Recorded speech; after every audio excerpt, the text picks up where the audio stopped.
From the News Channel 5 Network, this is Open Line.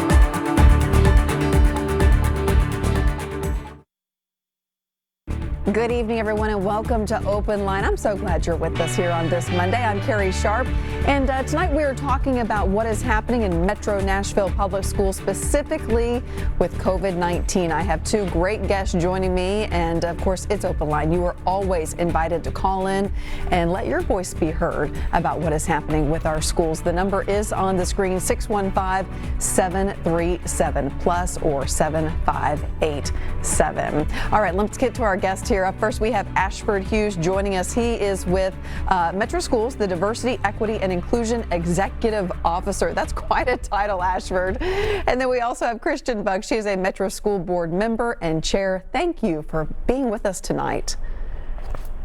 Absolutely. Thank you for having us. You're welcome. You. I want to jump right in. Just about an hour ago, I have the press relief hot off the presses. Metro has made a decision to go to all virtual learning after Thanksgiving. I want to make it very clear that the kids who have been reporting to school still should do so tomorrow, but then after Thanksgiving break, everything goes virtual through Christmas break until the beginning of the year. Then there's that question mark. What will happen then? Ashford, bring us up to speed. How was this decision made? So it wasn't an easy decision at all. So as Dr. Battle had stated back in September, that she still, as we were making these decisions, was going to continue to look at what the data was showing us, what the health department was showing us, and the transmission of the disease within our city.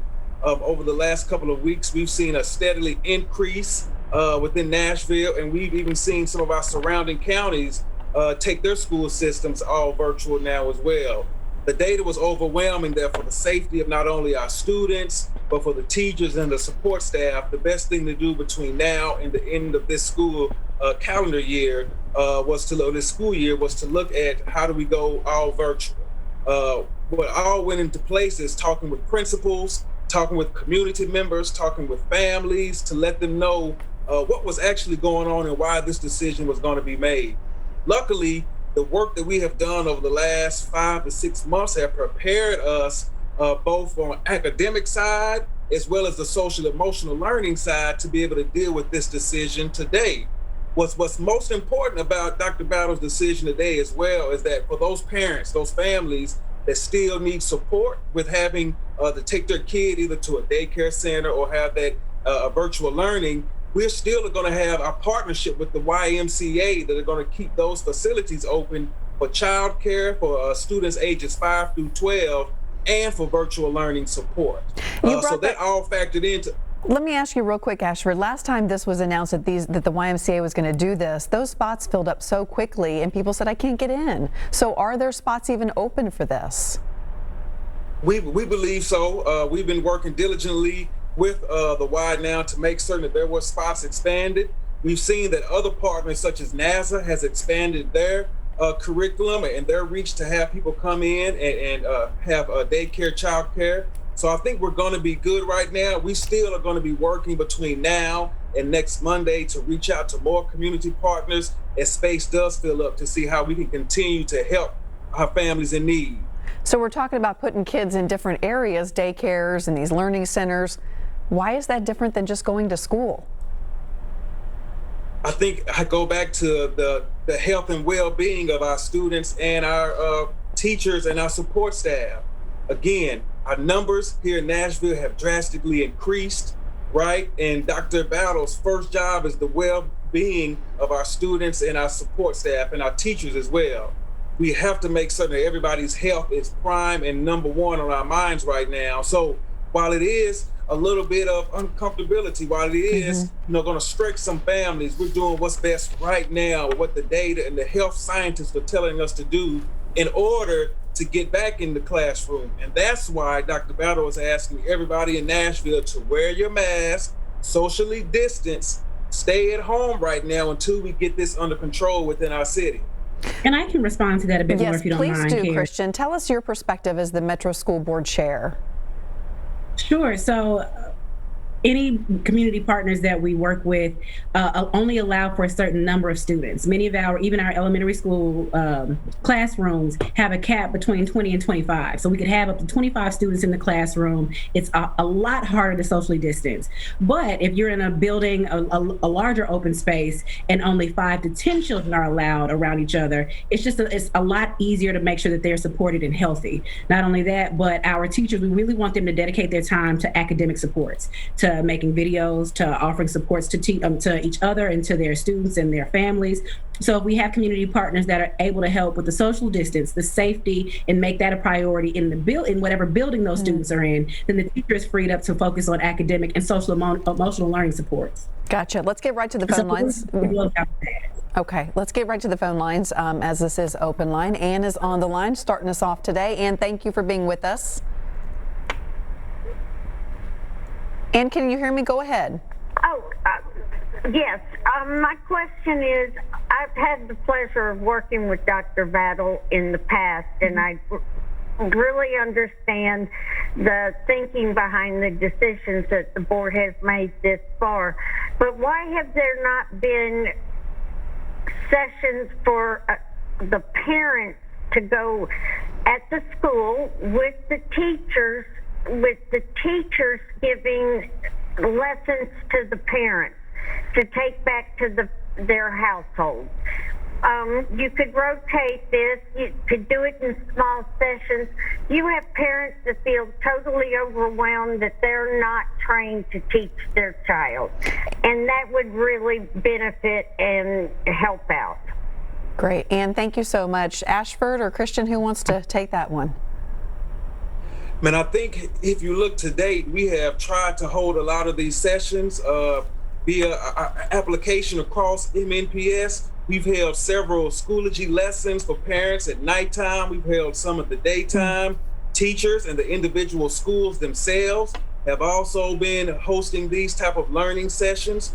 So we feel as though we can always do better and do more, but we have been working diligently to connect with parents to try to help them help their students. And then as a community, been working together to pull all our community partners in so they can be learned and train parents and family members that come to them as well. So we've tried diligently.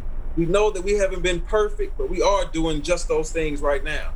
I think it was a great question. Go ahead, Christian.